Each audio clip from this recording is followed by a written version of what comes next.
నమస్తే. త్రిషని ఒక ఎమ్మెల్యే తన గెస్ట్ హౌస్‌కి డబ్బులిచ్చి పిలిపించుకున్నారు అని జెప్పేసి ఈ వార్త చాలా వైరల్ అవుతుంది. అది కూడా ఏఎన్‌డీఎంకే లీడర్ మాజీ లీడర్ ఇప్పుడు ప్రస్తుతం ఒక ప్రెస్ మీట్‌లో చెప్పారు. సో, ఇదంతా ఏం జరిగింది అనేది మనకు వివరించడానికి సీనియర్ జర్నలిస్ట్ దాము బాలాజీ ఉన్నారు. ఆయన్ని అడిగి తెలుసుకుందాం. నమస్తే సార్. నమస్తే. సార్, త్రిషని డబ్బులిచ్చి ఒక ఎమ్మెల్యే గెస్ట్ హౌస్‌కి పిలిపించుకున్నారు అని జెప్పేసి ఏఎన్‌డీఎంకే మాజీ లీడర్ చెప్పారు. ఎంతవరకు నిజమంటారు? ఎక్స్‌లో తను కూడా రెస్పాండ్ అయింది. ఎలా అంటారు? ఇదేం జరిగిందంటే యాక్చువల్గా ఈ మధ్య త్రిష గత కొంతకాలంగా వార్తల్లో ఉంది. ముందు మనం కూడా చెప్పుకున్నాం మన్సూర్ అలీఖాన్ త్రిషాన్ గురించి లియోలో ఆ అమ్మాయి ఉంటుందనుకున్నాను. నేను చక్కగా అమ్మాయిని చేతుల్లో తీసుకెళ్ళి మంచిగా అత్యాచారం చేద్దాం అనుకుంటే అసలు ఆ అమ్మాయిని నాకు చూపిన కూడా లేదు అన్న ఇది చేశాడు. అప్పుడు కూడా త్రిష స్పందించింది. దాని మీద మొత్తంగా గోలైంది. చిరంజీవి కూడా స్పందించారు. చిరంజీవి మీద కూడా అతను కేసు కూడా పెట్టాడు. చివరి కోర్టు అతన్ని మందలించి ఫైన్ కూడా వేసింది. సో ఈ కాంటెక్స్ట్లో ఇప్పుడు త్రిష మీద మళ్ళీ మరొక వివాదం చెలరేగింది తమిళ ఇండస్ట్రీలో. అదేంటంటే మాజీ ఏఐడిఎంకే యూనియన్ సెక్రటరీ ఆయనను గత కొంతకాలం ముందే ఏఐడిఎంకే సస్పెండ్ చేసింది పార్టీ నుంచి. అతని పేరు ఏవి రాజు. అతను ఒక ఇంటర్వ్యూలో మాట్లాడుతూ ఇట్లా త్రిష నేను త్రిష గురించి చాలా రెస్పెక్ట్ ఉండేది. అట్లాంటిది ఈ మధ్య నాకు ఒక ఫ్రెండ్ చెప్పాడు, అతను ఎమ్మెల్యే, అతను డబ్బులిచ్చి త్రిషను ఒక గెస్ట్ హౌస్కి పిలిపించుకున్నాడంట. ఆ టైంలో నటుడు మాజీ ఎమ్మెల్యే కరుణాస్ కూడా ఉన్నాడు అనేది చెప్పాడు ఇతను. సో దాంతో అది అతను అడుగుతున్న అతను కూడా షాక్ అయ్యాడు. ఆ ఇంటర్వ్యూ చేస్తున్న అతను ఇలా చెప్పడంతో దాంతో అతను ఇమ్మీడియట్గా పోస్ట్ చేసేసాడు ఆ బిట్టును. అది విపరీతంగా వైరల్ అయిపోయింది. త్రిష ఇలాంటిదా, త్రిష ఇంత నిజంగా ఉంటుందా, డబ్బు కోసం ఇలాగా కాల్గల్లాగా బిహేవ్ చేస్తుందా, ఇలాగా కామెంట్స్ వైరల్ అయినాయి. దాంతో త్రిష స్పందించింది. గుర్తింపు కోసం ఎంతటి నీచానికైనా దిగజారిపోయే జీవితాలు కొందరివి, ఇలాంటి నీచమైన మనుషులంటే అసహ్యం వేస్తుంది. సో అయితే త్వరలోనే నేను లీగల్ యాక్షన్ తీసుకుంటాను. ఇక మీదట నా పోస్టులు ఏమున్నా కూడా నా లీగల్ టీమే చూస్తుంది అనేది ఆమె ప్రకటించింది. దీంతో చరణ్ ఒకప్పుడు మంచి డైరెక్టర్, ఆయన నటుడు కూడా. సో మనకి ఇక్కడ తెలుగులో కూడా ఆయన సినిమాలు 70 అయినాయి. సో ఆయన స్పందించాడు. అతను పోలీస్ స్టేషన్లో కేసు కూడా పెట్టాడు చరణ్ ఈ రాజు మీద. అట్లాగే Pepsi film federation, south India film federation అధ్యక్షుడు మన రోజా హస్బెండ్ ఆర్కే సెల్వమణి ఆయన ఖండించాడు. స్వామినాథన్ సెక్రటరీ ఖండించాడు.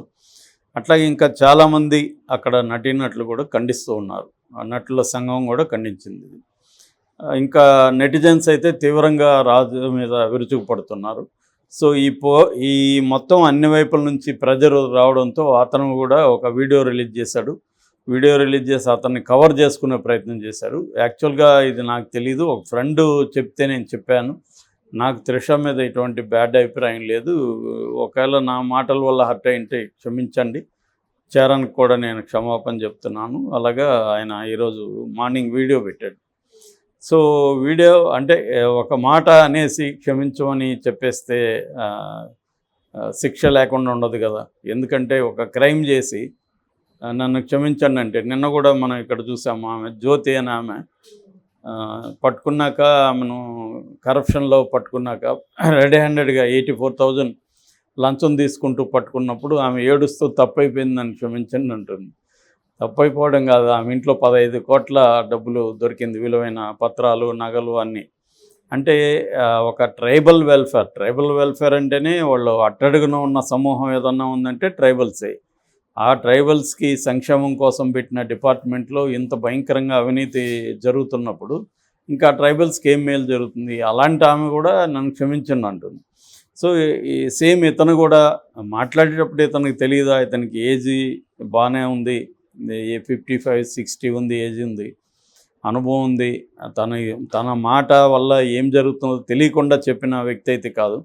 సో ఇదేంటంటే సారీ చెప్పేస్తే పోతుంది అన్నట్టుగా ముందే డిసైడ్ అయినట్టుగా ఉంది. వివాదం అయినాక సారీ చెప్దాంలే అని. చాలామంది ఏంటంటే సారీ చెప్పేసి మళ్ళీ ఇంకొక వివాదంలోకి వెళ్తుంటారు కాస్త గ్యాప్ తర్వాత. సో ఇది మరి ఈమె క్రిమినల్ డిఫామేషన్ ఏమైనా వేస్తుందా ఇతని మీద?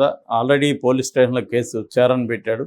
దాని మీద ఏమైనా చర్య తీసుకుంటారా అనేది చూడాలి. ఏమైనా ముఖ్యంగా దీని మీద మెయిన్గా నా పాయింట్ ఏంటంటే చాలాసార్లు నేను చెప్తుంటాను, female sexuality, male sexuality, female sexuality అనే 2 విషయాలు ఉంటాయి. ముందు నుంచి కూడా మన సమాజంలో పేట్రియార్కల్ సమాజం ఉంది, పితృస్వామ్య సమాజం. అంటే స్త్రీలను తక్కువగా చూడడం, స్త్రీలను అణచివేయడం రకరకాల పద్ధతులు. ఇది మనుధర్మశాస్త్రం నుంచి వస్తుంది. అంటే స్త్రీలు ఒక నీచమైన పరిస్థితిలో చూడడం స్త్రీలను. దాని తర్వాత స్త్రీలను సెక్స్ సింబల్గా మాత్రమే చూడడం, వాళ్ళని ఇంకా వేరే మనుషులుగా హ్యూమన్ బీయింగ్స్గా చూడడం కాకుండా వాళ్ళని మగవాళ్ళ లైంగిక అవసరాలు తీర్చడం కోసం స్త్రీలు ఉన్నారన్న యాంగిల్లో మంది వేల సంవత్సరాలుగా వస్తుంది. ఇప్పటికి కూడా అదే ధోరణి ఉంది. ఎంత మోడరైజేషను, రోబోసు, టెక్నాలజీ అన్నీ వచ్చినా కూడా ఇప్పటికీ ప్రధానంగా ఏంటంటే ఒక స్త్రీకి ఎంతమంది అఫైర్తో ఉండారనే దాన్ని బట్టి ఆమె క్యారెక్టర్ని నిర్ణయించడం అనేది జరుగుతుంది. అదే ఒక మగవాడిని అలా చేయట్లేదు. మగవాడు పలానా అతనికి మరి ఇప్పుడు ఇక్కడ త్రిష గురించి మాట్లాడుతున్నాడు, ఆ ఎమ్మెల్యే కూడా బుక్ చేసుకున్నాడు.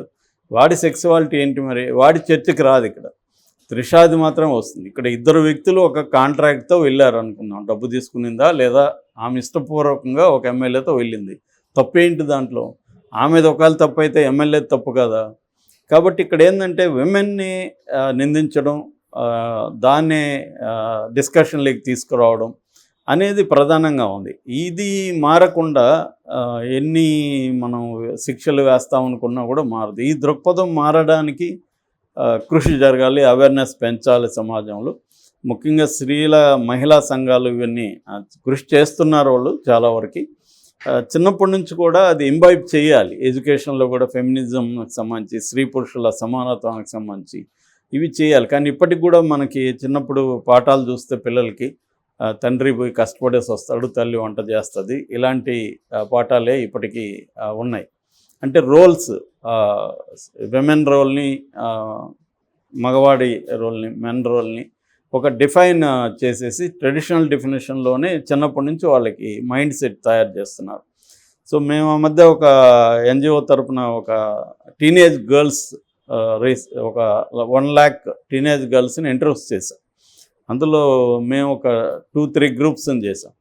అందులో ప్రధానంగా ఒక కొద్దిగా upper section, upper class women, అమ్మాయిలు చేసినప్పుడు వాళ్ళకి ప్రధానంగా వాళ్ళు చెప్తున్నది ఏమంటే, మా ఇళ్ళల్లో మా తమ్మున్న అన్ననైతే ఈవినింగ్ కూడా బయటకు పంపిస్తారు, నైట్ వాడు ఎప్పుడో లేట్గా వస్తాడు, అయినా కూడా వాడిని ఏం అడగరు, మహా అంటే ఎందుకురా లేట్ అయిందంటారు అంతే. అంతగా అదే మేము కానీ వెళ్తే మొత్తం అదేదంటారు కదా, ఆకాశం కిందికి కూలిపోయినట్టుగా గోల చేస్తారు, గందరగోళం చేస్తారు. సో ఫ్రీడమ్ అనేది మాకు ఉండట్లేదు అనేది వాళ్ళు ప్రధానంగా చెప్పారు.